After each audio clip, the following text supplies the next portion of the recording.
और इस बीच नीतीश कुमार को लेकर राज्यसभा में जाने की चर्चा तेज हो गई है। नीतीश अगर राज्यसभा में जाते हैं तो फिर बिहार की राजनीति किस तरफ जाएगी, बिहार का सीएम कौन होगा, क्या डिप्टी सीएम भी बनाए जाएंगे, इसको लेकर आपको बता दें कि बिहार में अब नेतृत्व बदल सकता है। इस चर्चा के बाद कि राज्यसभा में उनको भेजा जा सकता है। नीतीश कुमार मुख्यमंत्री पद से अगर ऐसा होता है तो इस्तीफा दे सकते हैं। नीतीश कुमार को राज्यसभा भेजा जा सकता है, यह चर्चा जोर पकड़ने लगी है। बिहार में भाजपा का सीएम बनाया जा सकता है। नीतीश के बेटे निशांत कुमार का राजनीति में आगमन भी संभव है। निशांत को बिहार सरकार में डिप्टी सीएम बनाया जा सकता है। बिहार की 5 सीट पर राज्यसभा चुनाव होने हैं। आपको बता दें, जेडीयू में अब तक उम्मीदवारों पर मंथन चल रहा है। आज रात या फिर गुरुवार सुबह यानी कि कल सुबह तक फैसला हो सकता है। एनडीए के सभी विधायकों को पटना बुलाने की भी इस बीच खबर आई। नए सीएम के नाम पर नीतीश कुमार ही फैसला ले सकते हैं, यह भी सूत्र कह रहे हैं। राज्यसभा चुनाव के लिए 5 मार्च को अंतिम दिन है। भाजपा ने अपने 2 उम्मीदवारों की अब तक घोषणा कर दी है।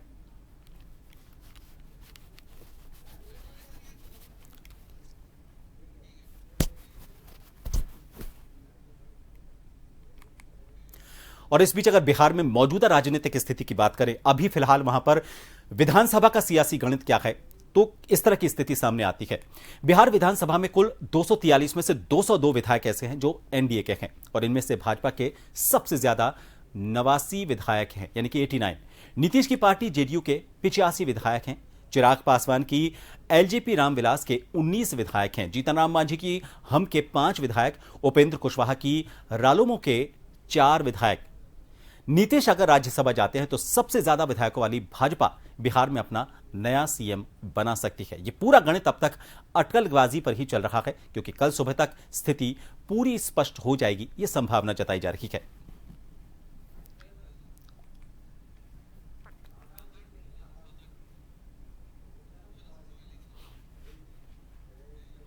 और फिलहाल बिहार की राजनीति किस दिशा में जाती हुई नजर आ रही है।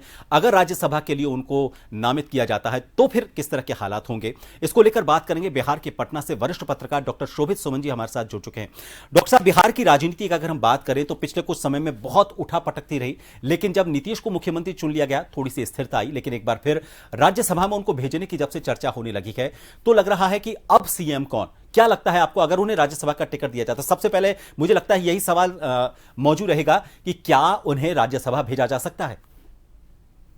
जी प्रकाश जी, नमस्ते। सबसे पहले तो आपको और पूरे सभी दर्शकों को होली की ढेर सारी शुभकामनाएं। अब आते हैं राज्यसभा चुनाव पर। राज्यसभा चुनाव पे जो एनडीए ने 3 सीटों पर जो है अपने उम्मीदवार पहले ही पेश कर चुके हैं, जिसमें से भाजपा जो है 2 सीटों पर अपने उम्मीदवार दे चुकी है। वहीं उपेंद्र कुशवाहा अपनी पार्टी राष्ट्रीय लोक मोर्चा से ही राज्यसभा जा रहे हैं, और लगभग 5 सीटों पर यह माना जा रहा है कि सभी 5 सीटें जो है वो एनडीए के खाते में ही आएगी। जदयू की जहां तक बात है, 2 सीटें जो है जदयू अपने उम्मीदवार उतारेगी 2 सीटों पर, जिसमें से कल तक जो है निशांत कुमार का नाम सबसे आगे चल रहा था। निशांत कुमार, जैसा कि आप जानते होंगे, हमारे मुख्यमंत्री बिहार के जो नीतीश कुमार हैं उनके बेटे निशांत कुमार है। लंबे समय से इनको राजनीति में लाने के लिए तरह तरह की बातें चल रही थी, खास करके मीडिया सर्किल में यह बातें चल रही थी कि नीतीश कुमार का एग्जिट प्लान क्या हो सकता है। भाजपा इस पूरी कसमकस में पहले से लगी हुई थी कि नीतीश कुमार का एग्जिट प्लान किसी तरह बनाया जाए ताकि वह सत्ता में काबिज हो। विधानसभा चुनाव के समय में भी यह देखा जा रहा था कि निशांत कुमार की एंट्री को लेकर तरह तरह की बातें सामने आ रही थी, लेकिन अब जो चुनाव राज्यसभा का होने वाला है, इसमें नीतीश कुमार के नाम की घोषणा आज शाम से जो है ये मीडिया सर्किल में घुमाया जा रहा है। नीतीश कुमार जो है राज्यसभा के उम्मीदवार हो सकते हैं। जहां तक आप गौर करेंगे, भाजपा और एनडीए, मतलब एनडीए मैं इसलिए कह रहा हूं कि एनडीए में सबसे जो ताकतवर पार्टी है वो भाजपा ही देखी जा रही है।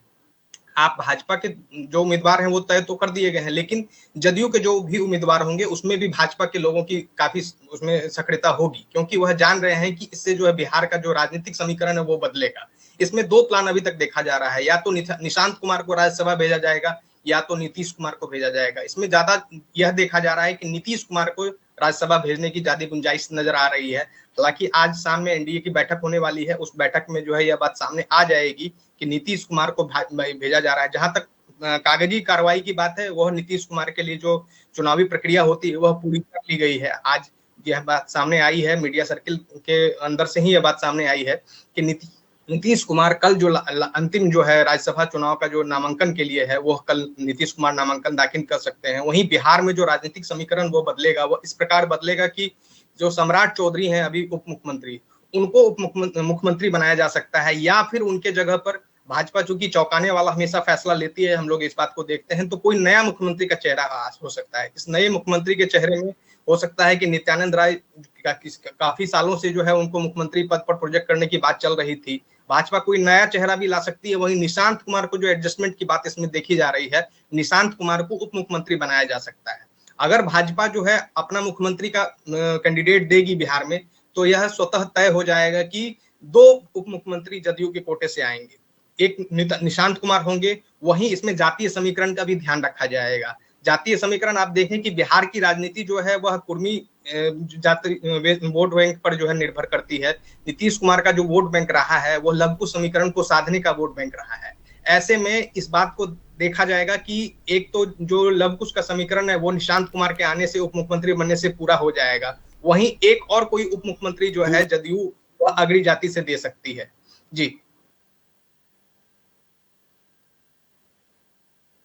जी देखिए, एक और सवाल बड़ा ये खड़ा होता है, खैर कौन सीएम बनेगा, कौन डिप्टी सीएम बनेगा वो तो ठीक है, लेकिन राज्यसभा भेजने की जरूरत कहां महसूस हो रही है। राज्यसभा के लिए अक्सर उन लोगों को नामित किया जाता है जो लग रहा है कि राजनीति में या तो जिनको उपकृत किया जाना है, या फिर ये कहें कि ठीक है बहुत ज्यादा राजनीति में उनको सक्रिय हुए हो गया है, अभी उनको अगर मान लो लोकसभा चुनाव नहीं जीते तो राज्यसभा उनको भेज दिया जाए, संसद का एक बार उनको दर्शन करवा दिया जाए, लेकिन मुख्यमंत्री पद पर काबिज हैं। तो क्या इससे यह समझा जाए कि पहले से बीजेपी ने यह सोच रखा था कि उनको राज्यसभा भेजा जाए ताकि मुख्यमंत्री पद पर बीजेपी का उम्मीदवार काबिज हो? जी देखिए, पहले से इस बात की कोई कहीं गुंजाइश नहीं थी, क्योंकि नीतीश कुमार को हम देखते हैं कि वह अपने राजनीतिक खिलाड़ी खुद हैं। वो इस बात को जानते हैं कि भाजपा की जो सरकार है केंद्र में वो नीतीश कुमार के सहारे ही टिकी हुई है। अगर नीतीश कुमार, और पाला बदलने में तो आप जानते हैं नीतीश कुमार जब कभी कंफर्टेबल फील नहीं करते हैं तो वो राजद के साथ कभी चले जाते हैं। तो इस बात को भी भाजपा जानती है कि अगर वो फिर से कंफर्टेबल फील नहीं करेंगे तो इस बार केंद्र की सरकार जो है नीतीश कुमार के सहारे है। ऐसे में नीतीश कुमार को ही वह साध कर जो है आगे की राजनीति करेगी, किसी भी तरह की चाहे आप राजनीति देख लें। ऐसे में राज्यसभा का प्लान इसलिए उनके लिए निकाला गया है क्योंकि पब्लिक अपीयरेंस राज्यसभा में कम होती है। आप देखेंगे कि अभी जो मुख्यमंत्री का पब्लिक अपीयरेंस है उसमें कई तरह तरह के जो है उनके मीम्स वायरल हो जा रहे हैं, क्योंकि उम्र के जिस ढलान पर पहुंच गए हैं। अभी हाल में ही उन्होंने जो है 76 वर्ष को अपने पूरे किए हैं, जन्मदिन उन्होंने मनाया है। तो उम्र के इस ढलान पर नीतीश कुमार पहुंच गए हैं जहां राज्यसभा जो है सबसे सेफ जो है उनके लिए दिखाई पड़ रहा है। अब आप एक मुख्यमंत्री पद के उम्मीदवार जो मुख्यमंत्री अब कितने सालों तक रहे हैं उनकी एक अलग छवि जो है पूरे बिहार और पूरे देश में स्थापित हो गई है।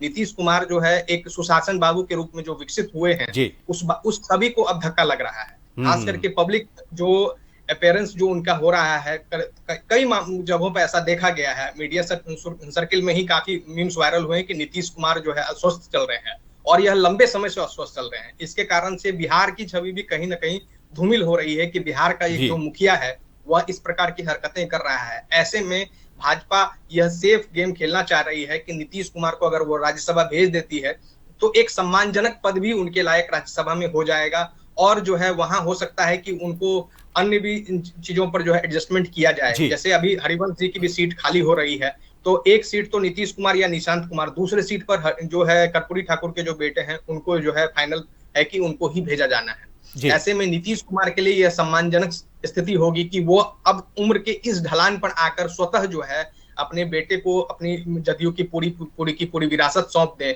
इसमें जो है 2 नेताओं की अहम भूमिका मैं कहना चाहूंगा, जिसमें से ललन सिंह और संजय झा की जो है अहम भूमिका है। आज भी जब संजय झा जो सुबह पटना आए हैं उसके बाद से यह बात अटकलों में आने लगी है कि नीतीश कुमार को राज्यसभा भेजा जा सकता है। और यह 2 नेता जो है आप केंद्र भाजपा की सरकार से वह जो सामंजस्य स्थापित करते हैं। ऐसे में नीतीश कुमार को राज्यसभा भेजकर भाजपा एक सेफ गेम खेलना चाह रही है।